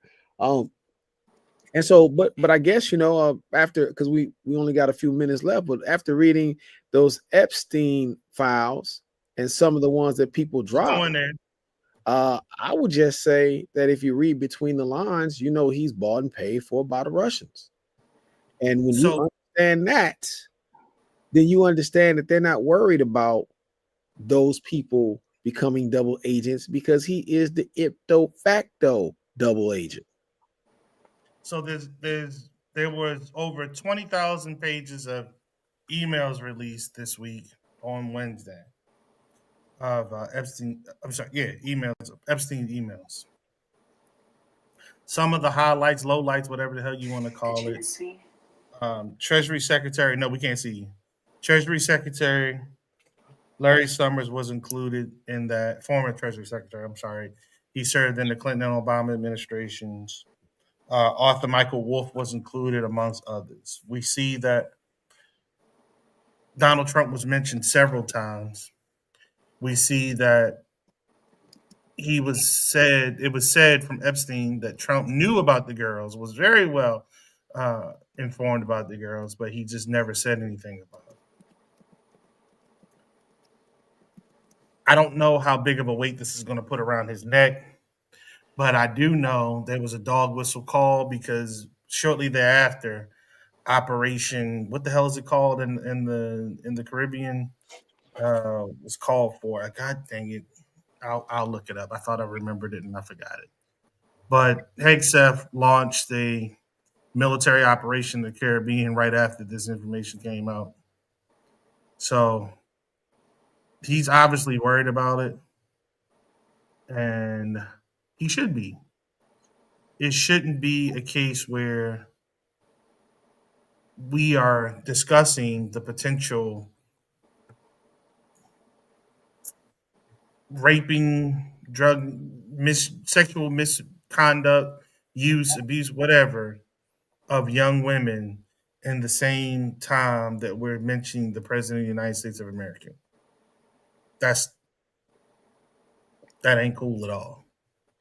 So in the weeks to come, I'm sure there'll be more and more revelations. Obviously, a part of this governmental shutdown too was to prevent the young lady from getting sworn in from Arizona, the 218th vote on the measure to move the Epstein file vote to the full House floor, which is set for Tuesday this week. I think the delay is a part of them trying their damnedest to get folks to take their name off of the petition so it never hits the House floor. Because when it does, if it does, then everybody's going to have to attach their name to how they voted. And I don't think folks are going to forget this at all come the midterms. I don't think folks are going to forget this at all, honestly, come 2028. I don't think it's gonna make it that far. And I think people are constantly making it about the girls, and that's not what this is about. And people need to really start reading between the lines. Yes, that's the stuff that's that R. Kelly shit that you black people like. Right. Raped somebody who slept with somebody. Oh, yeah, that's good, juicy gossip. You know what the people in power want to know? They want to know, was it espionage? Oh, no, not corruption. Espionage on American soil being sold, and was Epstein the middleman between that? Who are the billionaires and the bankers who are able to move and shape things? Why did he call a Russian warlord to say, hey, if Putin wants to talk to Trump, this is how he needs to talk to Trump?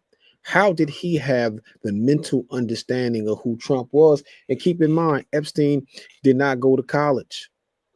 He didn't go to college. Epstein didn't go to college. Epstein was trained by the Mossad to do what he did. And I feel like people, this is the part that's going over most people's head. And salute to Marjorie Taylor Greene, because it's not going over her head. It's not going over her head.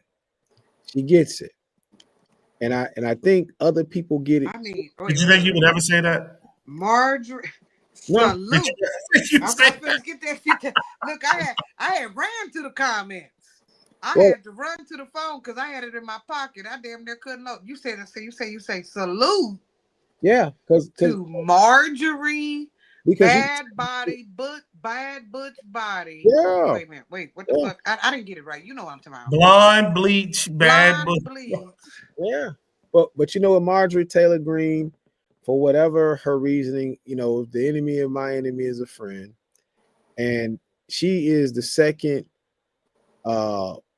she's second in the Republican Party in fundraising. So let's not act like she ain't got juice in that party. But she's also a white supremacist. And those talking points about Israel, that comes from that. She's from Georgia. You know, them Klanmen ain't too fond of them Jews now.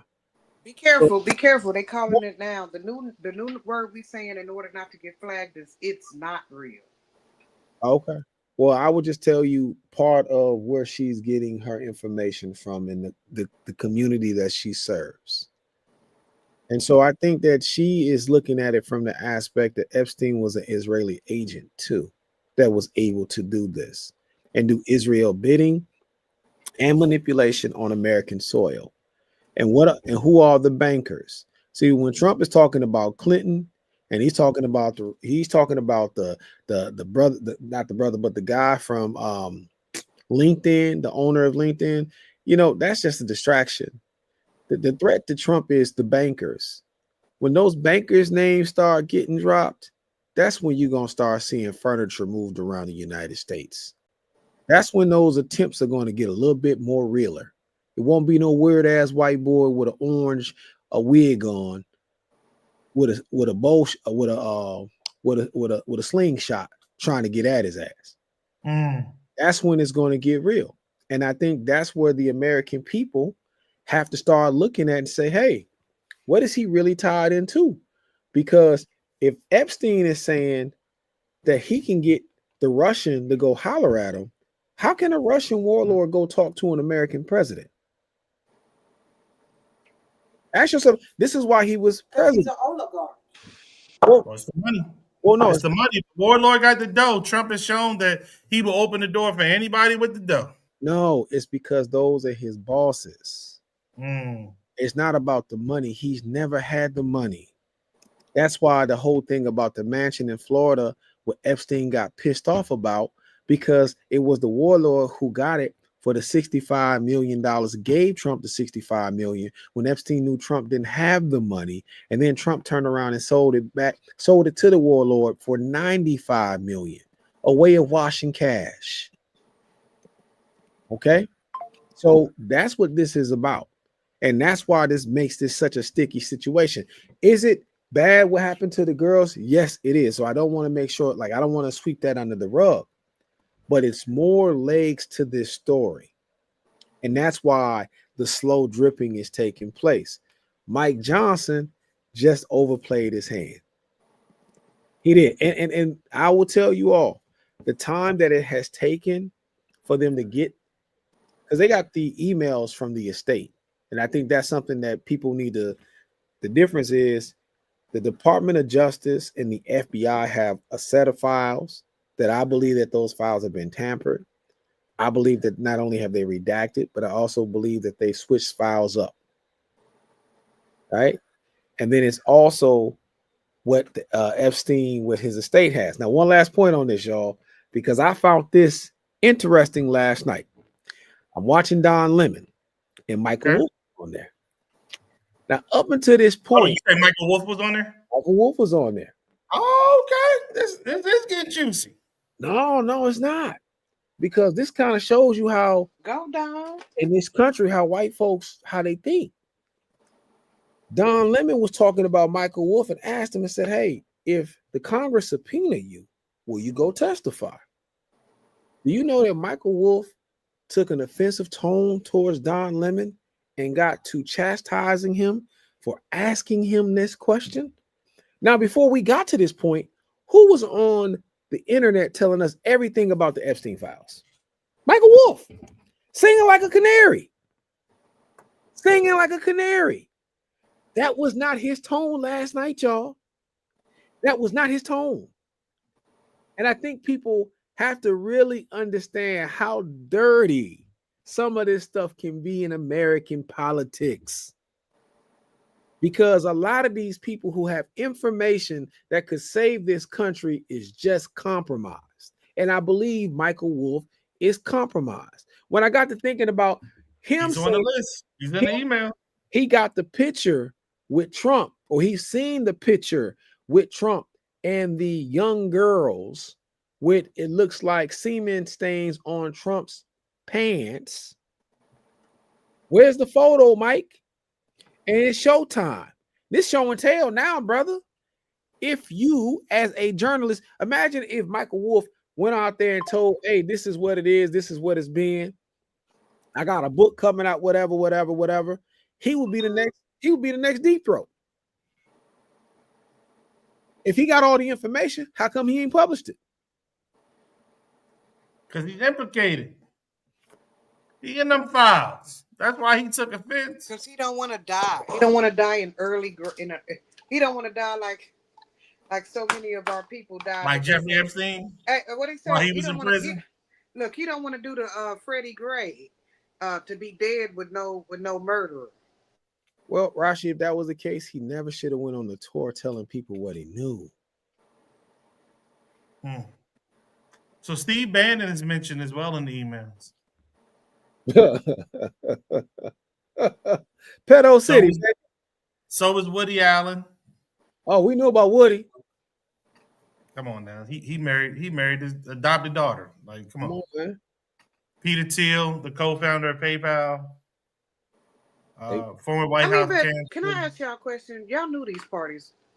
Y'all knew these parties existed though, right? Like they're not surprising you. Y'all knew that there was a subclass of America that could come to an island on a private invitation and they could do copious amounts of drugs and touch children. And y'all knew this was an actual reality, right? So what I would say, Rashi, is I knew it was a reality, but let me explain my shock. My shock is in 1998, I stumbled across this guy named Alex Jones, and he had this website called Infowars.com. And he talked about all of this weird stuff that was happening at Bohemian Grove. He talked about the kid sacrifice. He talked about the pedophilia. He linked Bill Clinton. He linked George W. Bush, George H.W. Bush. He linked all of these people. Fast forward to today. Who's Alex Jones? Who's Alex Baby, who is he? Ass is cooked. But who is he down with today? Donald Trump. Okay.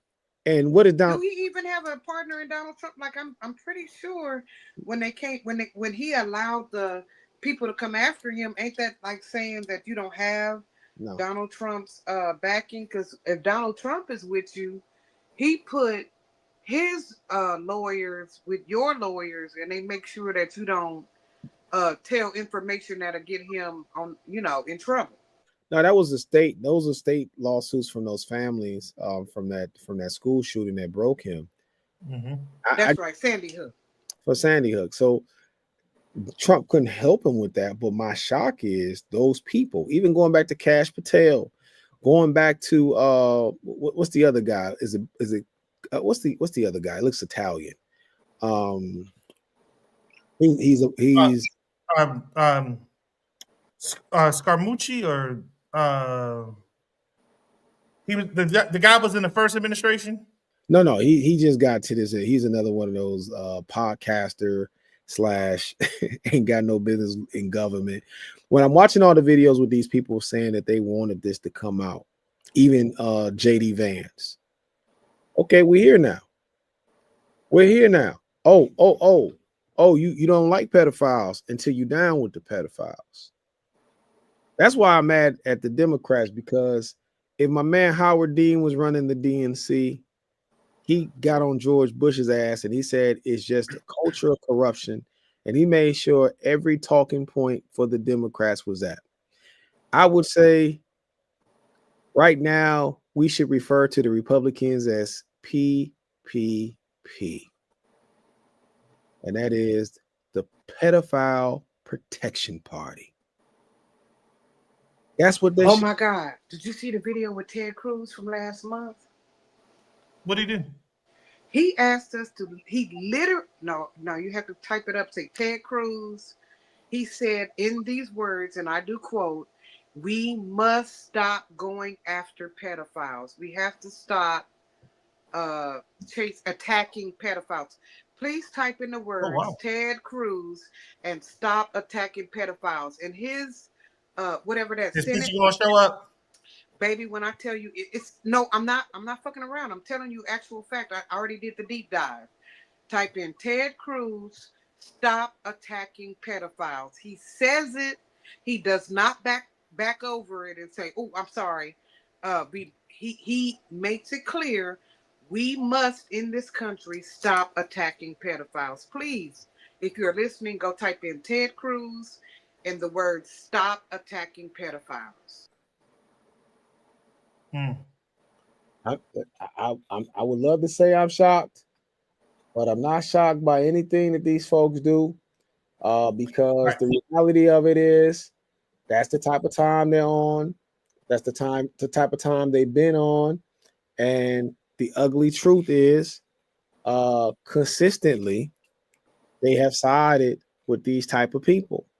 And we had, I believe it was Megyn Kelly, who said that a 15-year-old was acceptable this week. They said that Epstein wasn't Yeah. a pedophile because he liked 15-year-olds. Yes. Right. And And They're there's a huge questioning difference between what the is 15-year-old and pedophile. the 12-year-old. I'm like, chick, they are still underage. What the hell are you talking about? Well, But we because got that's a point of contention, by the way. What we're considering to be underage, what we're considering to be a pedophilic behavior, is actually under legislative consideration right now. So type in pedophilia and the law and see where we are in America actively shifting to redefine what a pedophile is. well, we got 7 minutes left in the show. I want to give everyone an opportunity to say what they need to say before we wrap. Can I go first, please? Please. Thomas Berry, I will not be hanging up immediately. There's some advice you said you were going to give me that is vital to my long-term employment. And so I just know that I'm not going to hang up immediately. And secondary, we're at a crucial point in the education phase where children have already clocked out for the end of the year. Cool. If your child has clocked out of normal schooling behavior, Please consider reorienting your household, whether you're a grandparent or an auntie or just a homegirl. Consider reorienting your household so that you can inform a child, because we're about to hit the phase of the year where children have decided, whatever you're going to teach me, I'm done learning. So if they can still get that learning at home with their individual families, it would do a lot to shore up the situation that we're having in regular day academia. And that'll do it. And brothers, I'm so glad to be here today. And stepdaddy, and I'm so glad to be here.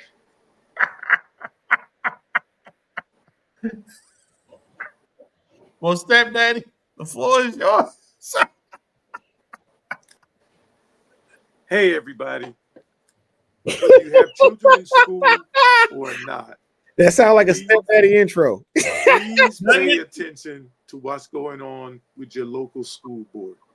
Our children are under attack by MAGA through our school boards, because if they take over the schools and they control the child's mind, they don't have to worry about that child when he or she becomes an adult. So please pay attention to what's going on at your local school boards and your education system, because they have declared war against us through our children's education. So look at that. And I want to give a big shout out. That's why I'm wearing my Surge shirt today, because Surge showed up at our school board, and Mr. Al Hines got up there and read him the riot act, and he did it so smooth you would think he was a professor in class when everybody was asleep, because he just gave it to him like that. So we need to be more forceful and purposeful in our children's education if we truly believe that they are our future. That future starts now with them now.